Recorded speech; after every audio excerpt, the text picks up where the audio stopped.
I'm riding with you, Freeze. Yo, what's poppin'? What's the deal? You know what I'm saying? IG Live Rise with Freeze. Live with Freeze. I was trying to go on Facebook. Me and Jazz, my girl Jaz Blac, we was gonna do our thing. We was gonna go hard. We was gonna talk some talk. You know, I got this new segment I'm introducing called, Fuck Your Struggle Stories, FYS.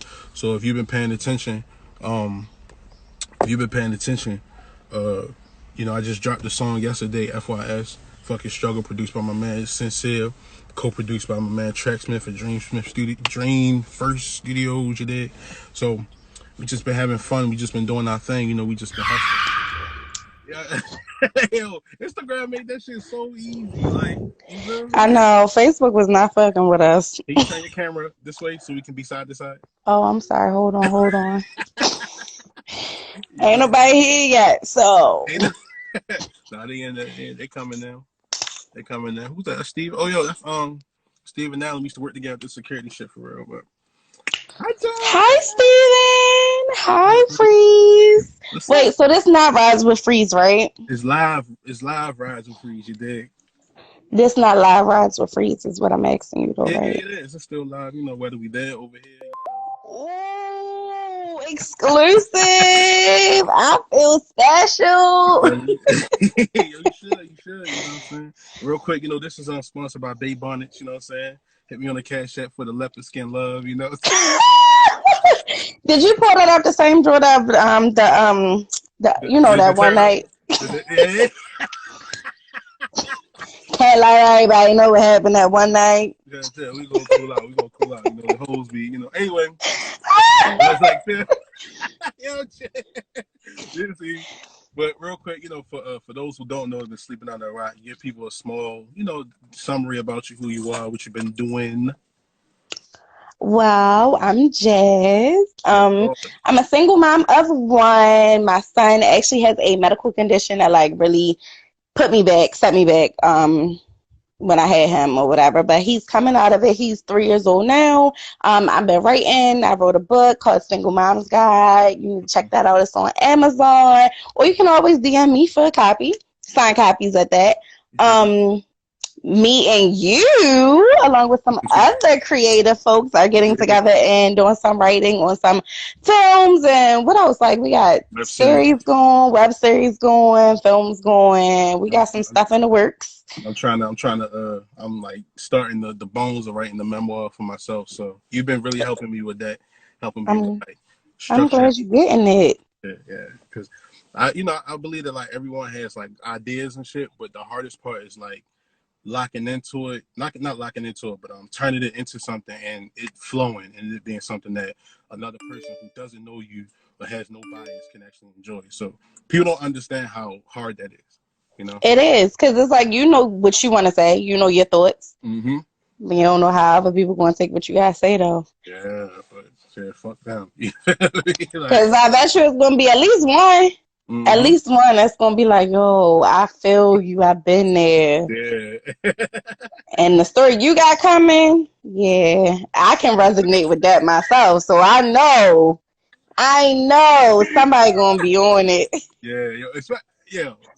I ain't even gonna go too far because I can go off on my But you gotta say that for the right. You gotta yeah, say that for the readers. They need something to wait on. Just know it's gonna be something they want to read. absolutely, absolutely. So, in light of me putting out my FYS song, "Fuck Your Struggle," all platforms and all that good shit, I wanted to start this segment called like FYS stories. So, real quick, like when I say like "fuck your struggle" in the song, it's not really like dismissing what someone has been through to get to where they are, but it's just saying like, yo, we passed that shit. We here now. You know what I'm saying? And let's keep hustling. And that's the conversations I had with a lot of people, whether they on their job or not on their job. And I'm like, man, fuck all that shit, yo. Let's do what we gotta do. I get it, you know. I So, like that.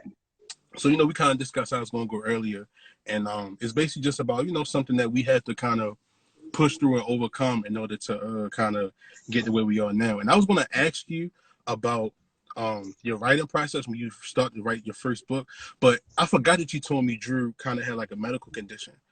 So like, Hmm. how was it kind of like in those beginning stages in order to kind of like navigate and still like be able to like raise him into a fruitful kid, you know what I'm saying? Because everything I see on IG or see, even when we all be on the phone, he active, you know. So like, what was just that process and being there with him and the support and all that? Okay, so Hmm. that I feel like that's a loaded question. My bad. So I'm gonna start by saying, you know, me and my son's father, we were together for years and years and years. We dated for years. And we broke up when I got pregnant, pretty much. But also while I was pregnant, I lost my sister. She was shot and killed. Damn. And she was my best friend. You won't hear me talking about it because I just don't like to Yeah. bring that up. I like to block that part out. But that helped with me. I'm going to say that helped with my pregnancy and me focusing on what was important because it was like I had nothing else. Like, my sister was my best friend. She was my rock.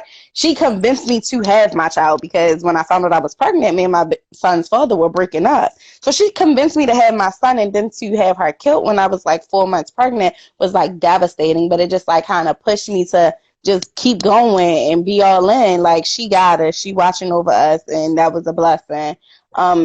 Then when my son was born, he came home and he was fine, but then like he just started throwing up exorcism style. And all this is in the book.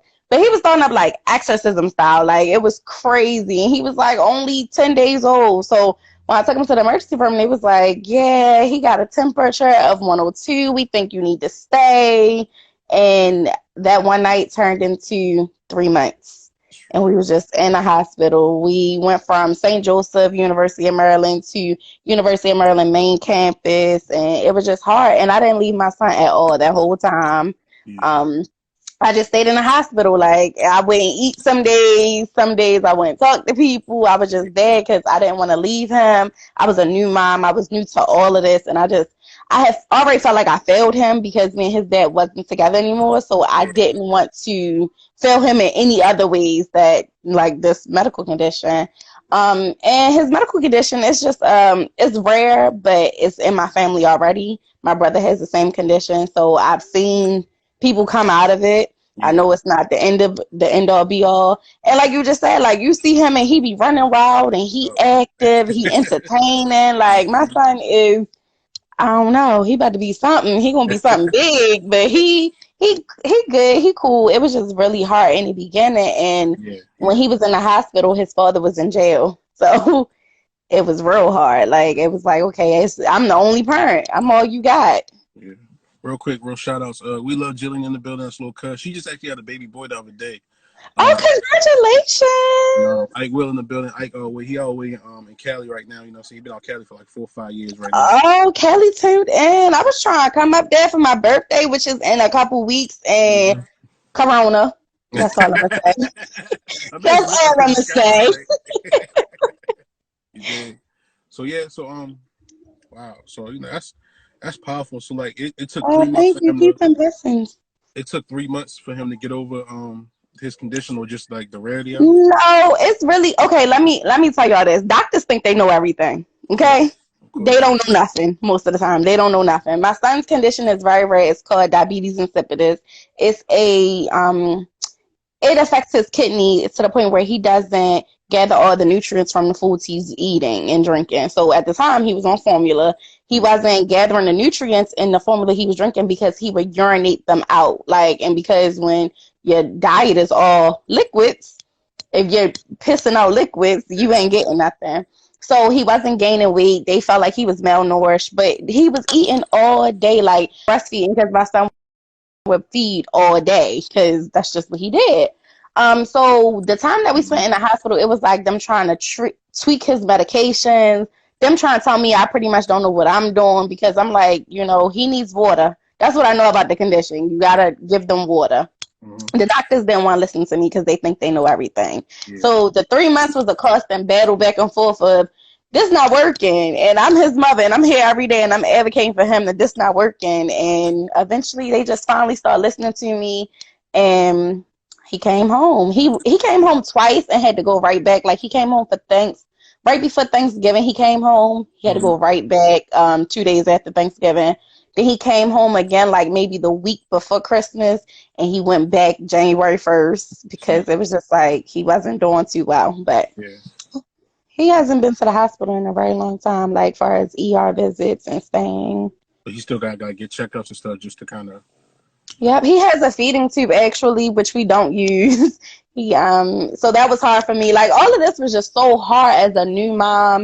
And Yeah, although like I wasn't a teen mom, I had my son when I was 25, but still as a new mom, a single mom, it's hard. all of that was hard. And then like I lost my job in the process. I was living on my own. I didn't live at home with family. I lived on my own. So it was like so many things I was trying to balance and do while still be a good mom to this kid who I felt like I already failed because my relationship failed. It Mm. was just a lot. I cried a lot that first year, but again, I put all that into my book, The Single Mom's Guide, so you guys can check that out. It's Mom's on guide, Amazon. you dig? On print, all that shit. You don't got the digital version, do you? It is. It's You got a digital. Kindle version through Amazon. Shout out to Kindle. You gotta get you gotta get in the studio do an audiobook, yo. I told you got a real nice voice. Oh, what? I don't think so. I'm telling you, like audiobooks, yo, audiobooks is lit out here. I'm telling you. I think an audiobook would be cool, but you know I'm goofy. I be there and like cut up on the book. They would be like, "Who is this boy?" We probably gotta light some candles, you know, so play the end to set it off so niggas Oh, you know what? I'm be looking like Russell Simmons in the bathtub on his show when he used to sit up there. Ryan's house. God bless you, and so do I. Like what? I do appreciate you sharing that story because you know Thank you. it's not easy, and then on top of that, you know, we do have a lot of parents that do that. You know, having a child it's a it's a scary situation, you know, and you know, a lot of times stuff be going crazy, you know, and things don't always end up natural and stuff, you know, how we want. Like I got my niece, my stepbrother's kid, you know, she was born with cerebral palsy, you know, so she's like 17 now with the mind of a 5-year-old, you know, so it's Thank hard you, out. Bunny. Hello. You know, so I that's the want to only shout fans out. queen right there. That's the only fans queen. She was twerking on Boosie Live, you know what I'm saying? Oh, Yeah, yeah. oh, Give you $1,000. Like she I'm was gonna doing need it, you her know? to put me on with OnlyFans though because I'm trying to sell some feet pics. It's there for real. It's there. I'm telling you, it's there. I'm And trying to get on. Let me get 1,000. yeah. But like yeah, so you know, FIS stories, you know, so it's a question for you, question for me. So you dig. Dang, I thought I only had one question, so I only thought of one. So wait, you put me on a spot. I Oh yeah, got, I asked you ooh. one question. Or maybe my bad, because I be adding commas and colons. But I thought only I got one question and you get questions. Like you just asking me a bunch of questions. But all right, I got one. What made you want to write your memoir? Um I meet I like I've had experiences like in the last 2 years that's moved me from friendships and moved me from um cliques or certain mentalities that push me toward like meeting new people and you know, the more I met new people like you and different people or so, like I was like telling my story and I was talking about different things that I was going through and just that I've kind of like overcame and shit. And I just felt like, you know, like um obviously like damn, like you know, I can't be the only one that had an interest and experience like this. But on top of that, it's necessary to share it because I see a lot of creators or people who want to be creators give up or feel like they can just fall back on the American way of living. Oh, I'm just going to work and hopefully something comes down later on in the future. Then I can just be cool and or I can just, you know, just work forever and just, you know, work 60 hours a week and get these perks and they don't really mean anything. Perks like not the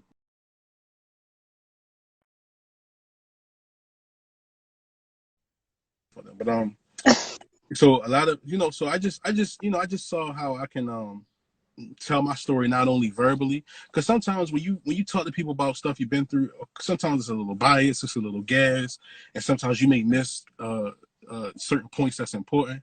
So I just felt like Mhm. yo, you know what, like I'm already kind of in a real great creative space because of just music and other shit and me like just working on my show, and I was like yo, people really need to know my story to a certain degree, you know. And I've over the summer, my mom had bought me Rick Ross's memoir uh, for my birthday. Anybody knows me, I'm the biggest Rose fan, and reading his memoir, you know, it put together a lot of pieces for me because I know his music back and forth. So those Mm-hmm. things he was saying in this way, or he was referencing shit in Carol City, or he was talking about got the Cubans on hold until we get straight. It was just so many things that was like, oh, okay, I get what the nigga's saying. Oh, okay, it makes sense. Because I study content, you know. So like, if I'm a fan of you, I'm gonna obsess over anything you put out, and I'm a gauge. Even if it's shit I don't like, I'm gonna still kind of study it.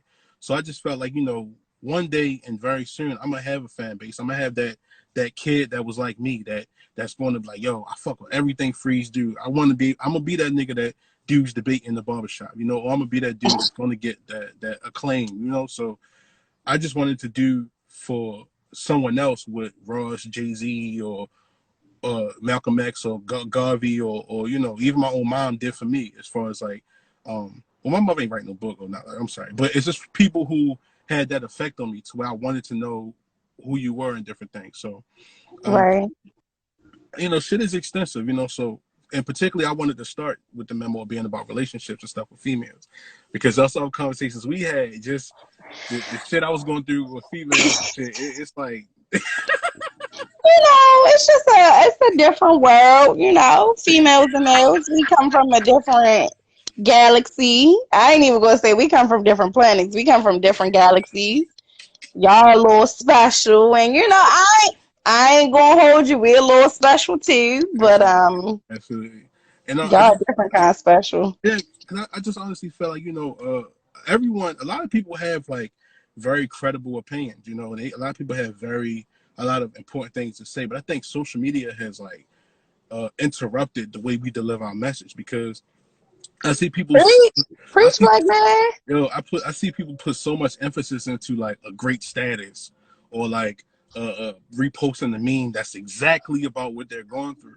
But it's like, yo, they don't do nothing for me, and they don't really do nothing for you, but revalidate your feelings. But it's Right. like you can write a book about that. You can make a song about that. You can paint something that's like that. You can do different things to express your pain. And I feel like, you know, being like 80s inspired or being 90s inspired, where they didn't have social media, they really just had expression. So, you know, Mm-hmm. if it's not about the money and it's about the art and it's about your point getting across. You had a Basquiat who was delivering his shit a certain way, and his worth didn't quadruple anything until he died. You know what I'm saying? And it's just how it is, you know. So I just feel like, you know, there's a time I was caught in it, but once I kind of realized who I was and I had to go through different things creatively, I had to realize that, yo, I can't give away all my good shit to social media. Like, and that's why, like, when you see my timeline, I don't be investing in them long statuses. I don't invest in every single meme that I repost. I gotta reassure someone that that's who I am. I don't give a fuck. Like, who cares? Like, I you know mean, I what feel like we all did that once I'm upon a saying? time because we was kids, and social media was new to us. Like, Right. you know, when you get them Facebook memories and you be like, "Yo, what was I Yeah, I was smoking weak. about 5 years ago?" Like, I was wilding, clowned out. I'm sitting here giving y'all play by play of my day, like, and really not living life. But we all go through it. Everybody did it, Yeah, and now you gotta find another way to tell your story, and that's you telling your story in a whole nother way. yeah. And like, you know, That's just going to live beyond you at that. yeah, Like, that's my biggest thing about writing is that these are stories that's going to live past me, yeah. and somebody got to hear it. Yeah, and there's so many different ways. That's why I figure like, yo, I'm not gonna like write just this big biography, because my story isn't over, right? So I was wanted to write about pieces and different perspectives and different things that I feel like intrigued by, you know. So I'm looking at it like, yo, like I can write from so many perspectives, you know. We had April Walker, who was like a famous clothing designer. She had wrote a book, and she wrote a book basically just for like a whole bunch of different jewels on how to just, you know, hustle and get on your edge. You know what I'm saying? And Hmm. I read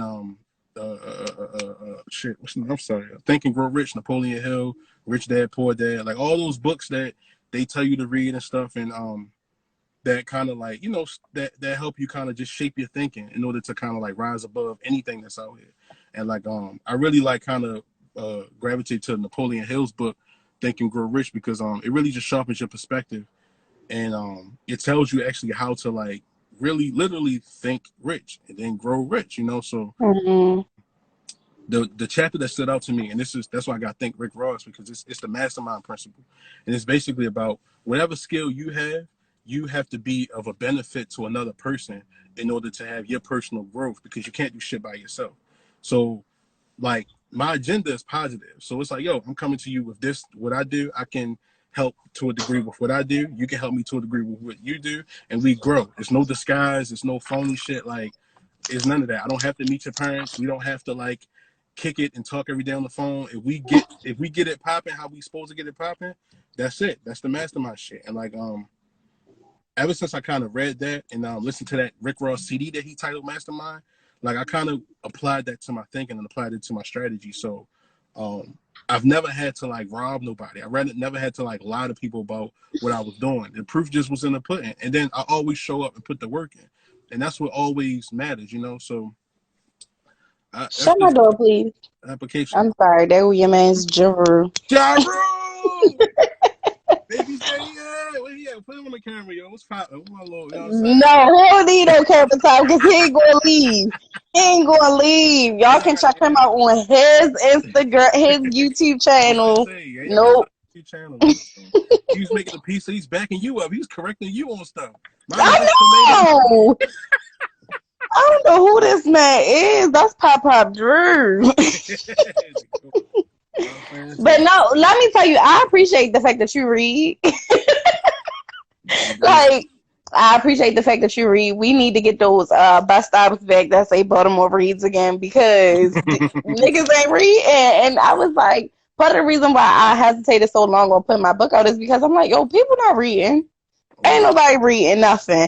I wanted to do a blog so bad, but I was like, it's going to be like all this work I'm putting in for nobody to see it because people don't read. So to hear that you like, oh yeah, I've read this and I've read that, and I'm like, oh, yeah. Black man reading books, I like it, I appreciate it. So go ahead and get you a single mom's guide too. Like, stop playing. And give me a single mom, you dig?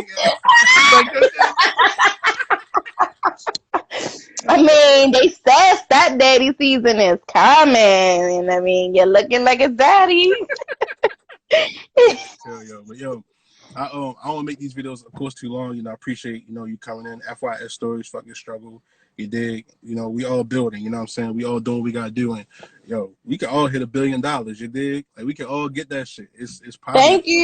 Thank you. Reading isn't it? Thank you. Appreciate that. My man, Becca. As soon as we end, my man Becca in the house. Shout out to Becca here, producer. Becca just had a son too.